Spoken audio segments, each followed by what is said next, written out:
Well, duty to God is not a project. It's not an event. It's not an item on a list of requirements.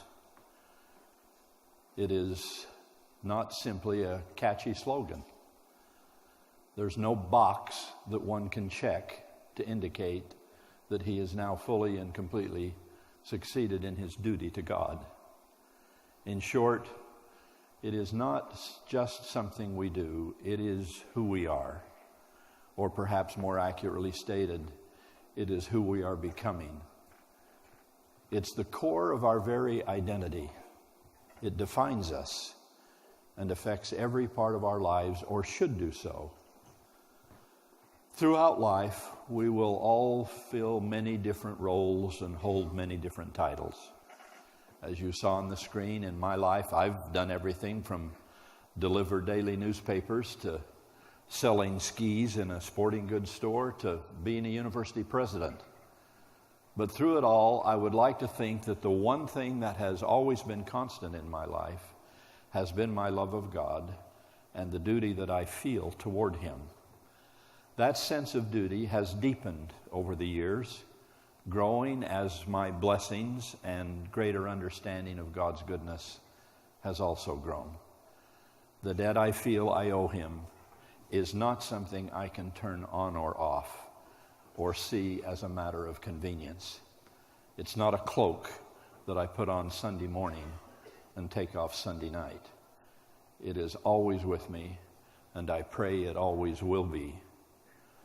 Our duty to God should never be at the mercy of or compromised by anything else that confronts us. Latter-day Saints are familiar with these words spoken to and about people who were going to make their own commitment to divine duty. I quote, "You are to stand as witnesses of God at all times and in all things and in all places that you may be in, even until death." As the Savior Jesus Christ said to that same group, "What manner of men ought ye to be? Verily I say unto you, even as I am." I love this painting by Arnold Freeberg, a recently deceased member of our congregation. You know it well. It's titled "The Prayer at Valley Forge." Of course, it depicts General George Washington kneeling in the snow at Valley Forge, seeking heaven's help before heading into a crucial battle. But sometimes when I look at that painting, I don't see George Washington. Instead, I see a lot of young men I know. And I don't see Valley Forge necessarily. I see the halls of a junior high school, or an underprivileged neighborhood, or even an inner moral conflict that in its sphere may be just as challenging and ultimately just as pivotal as any Valley Forge battle. And I'm reminded that part of my duty to God and yours is to help these young men know that they can turn to the Almighty for help and strength and power. We need to believe and promise them in our belief that God will deliver them just as surely as He delivered George Washington and his ragtag assemblage of cold, weary, untrained soldiers. Now, such boys might not always seem like George Washingtons to you, but I'm confident there were days when young George did not seem much like George Washington either. But I encourage you to see them not as they are today, but as they can be. We all need to be viewed with the eyes of faith on what we can become, not necessarily what we happen to be at the moment. True for boys, true for us. By and large, our youth are wonderful, wonderful young people. They're courageous, strong, and anxious to do the right thing. They're seeking for good and strong examples of those who do exemplify duty to God. Let us strengthen their faith by living true to our own. If there is anything this generation is demanding, it is transparency, genuineness, and integrity. One of our past church leaders, Apostle Harold B. Lee, put it this way, and I quote, "You cannot lift another soul until you're standing on higher ground than he is. You must be sure, if you would rescue the man, that you yourself are setting the example of what you would have him be.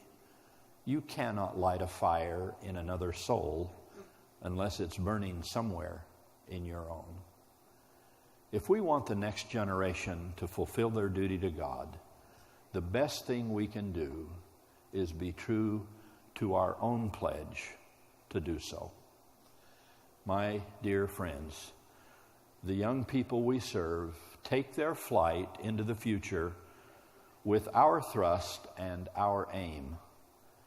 And even as we anxiously watch that arrow in flight, and we know all the evils that can deflect its course after it's left our hand, nevertheless, we take courage in remembering that the most important mortal factor in determining that arrow's destination will be the stability, strength, and unwavering certainty of the holder of the bow.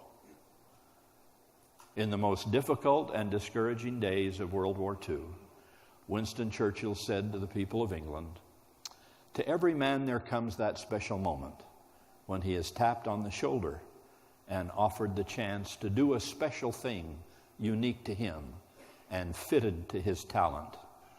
What a tragedy if that moment finds him unprepared or unqualified for the work which would have been his finest hour." With all the energy and love of our youth that I have, I testify that our sacred charge and divine responsibility is to love God and love our neighbor also. Included on that list of neighbors are these precious young men that we serve. Helping them grow into men of integrity and rectitude is our solemn duty, an oath we declare with the angels of heaven as our witnesses. May God bless us all to live so on our honor. Thank you for listening.